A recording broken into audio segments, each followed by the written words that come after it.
Unti-unting binura ng baha at putik ang bahaging ito ng Tibet sa border ng China at Nepal. Nagsitakbuhan ng mga tao pero inabutan pa rin ng ragasa. Sa satellite image, bakas ang pag-wash out sa lugar. Sa Rasuwa District ng Nepal, nakuhanan ng baha at putik mula sa kabundukan. Ayon sa local police, umabot na sa 75 ang kumpirmadong nasawi. Mahigit 300 turista naman ang nawawala. Nagpapatuloy ang search and rescue ng gobyerno ng China at Nepal. Tinitingnan sanhi ng pagbaha ang tumamang lindol sa rehiyon na nagdulot ng pagduho ng lupa at bato sa isang ilog. Bumigay ang bahagi ng reservoir wall sa China kasunod ng malakas na ulan. Sa video, makikita ang tuloy-tuloy na daloy ng kulay putik na tubig pababa. Agad namang inilikas ang mga residenteng malapit dito. Ang pag-ulan sa lugar ay resulta ng pananalasa ng bagyo. China dinalaw ng sunod-sunod na kalamidad. Milyong-milyong tao na ang naapektuhan at libo-libo na ang mga nasawi. Kailan kaya ito matatapos?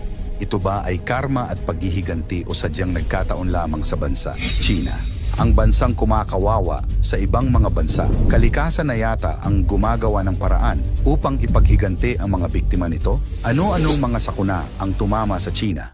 At matatapos pa kaya ang pasunod-sunod na pasakit na nararamdaman ngayon ng China? Yan ang ating aalamin.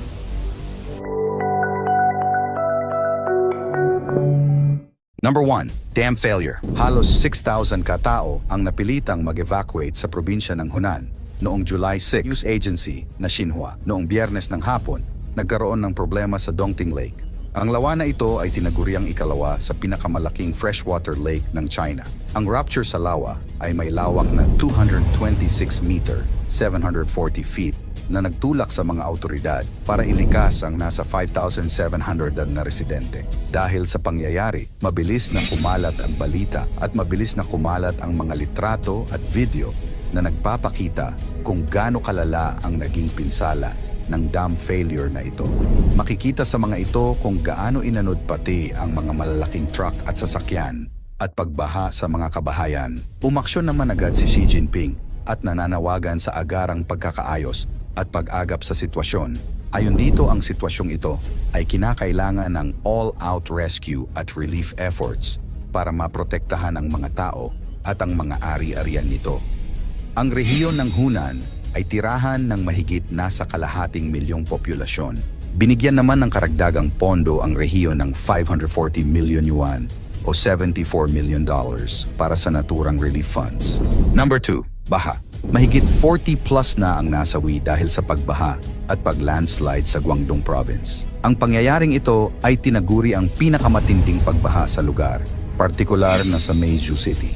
Ang syudad na ito ay tahanan ng mahigit 3.8 million katao. Nagsimula ang delubyo noon lamang isang linggo at mula noon, hindi na tumigil pa at lumalala lamang ang sitwasyon. Patuloy na inaayos ang mga apektadong lugar. Ngayon, nasa 9,000 na mga kabahayan pa ang wala pa ring kuryente dahil sa insidente. Noong Biyernes lamang, tiniklara ang death toll na 9 lamang. Ngunit sa hapon ding yon, nadagdagan pa ito ng 38.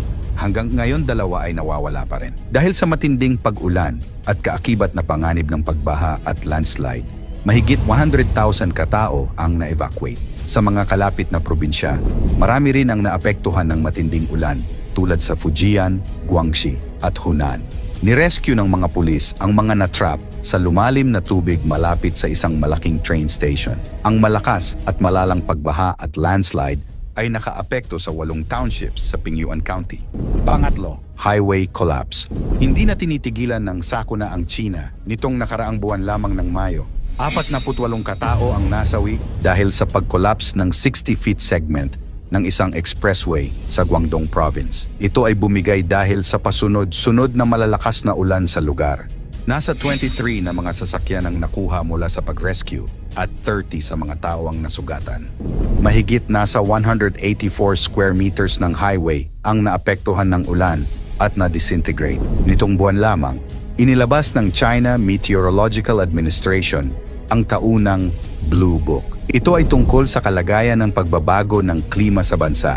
Natuklasan sa ulat na nararanasan ng China ngayon ang pinakamainit na taon kumpara sa mga nakalipas na taon simula 1901. Sabay na pag-init at malalang pag-ulan ang nararanasan ng China, kung saan ang hilagang China ay nakararanas ng matinding tagtuyot at pag-init. At sa timog China naman, kung saan nararanasan ang matinding pag-ulan at pagbaha. 4. Buhawi. Sa bahaging silangang China naman, 5 tao ang nasawi at halos 100 katao ang sugatan ng tamaan ng buhawi ang lugar. Makikita sa video kung gaano pumalo ang buhawi sa syudad nito. Dahil sa lakas ng buhawi, natanggal nito ang mga bubong sa mga kabahayan at natanggal ang mga kakahuyan. Ayon sa Dongming County Emergency Management Bureau, nabuo ang buhawi dahil sa malalang convective heat transfer o ang nangyayari kapag ang init ay lumilipat mula sa mainit na bagay patungo sa malamig na bagay sa pamamagitan ng paggalaw ng hangin o tubig. Ayon sa Xinhua News Agency, mahigit nasa 2,820 na mga kabahayan ang nasira at malalang naapektuhan ng buhawi sa lugar ng Kaiyuan, Shandong Province. Bihira lamang daanan ng buhawi ang China. Nasa 100 pababa lamang ang dumadaan sa bansa kada taon. At sa loob ng nakalipas na 50 taon simula 1961, nasa 1,772 na ang nasawi dahil sa buhawi. Noong nakaraang Abril lamang, isang buhawi ang humagupit sa southern city ng Guangzhou na pumatay sa 5 katao at 33 ang nasugatan. At panglima, severe drought. Dahil sa labis na nararanasang init, ang bansang ikalawa sa may pinakamalaking ekonomiya ay nasa peligro. Dahil sa panahon, ang lugar ng China na nagpe-produce ng bigas at trigo, wheat, ay nanganganib. Naapektuhan ng grabe ang summer planting season ng bansa dahil sa mataas na pagbabago ng panahon. Mayroong emergency alert sa 17 probinsya ng China na nakakaranas ng mainit na panahon. Kasali dito ang mga major agricultural regions na Henan at Shandong. Ayon kay Yang Wentao, isa sa opisyal ng probinsya, ang Henan ay ang China's top wheat producing region. Halos 1/4 ng total output ng China ay nagmumula dito.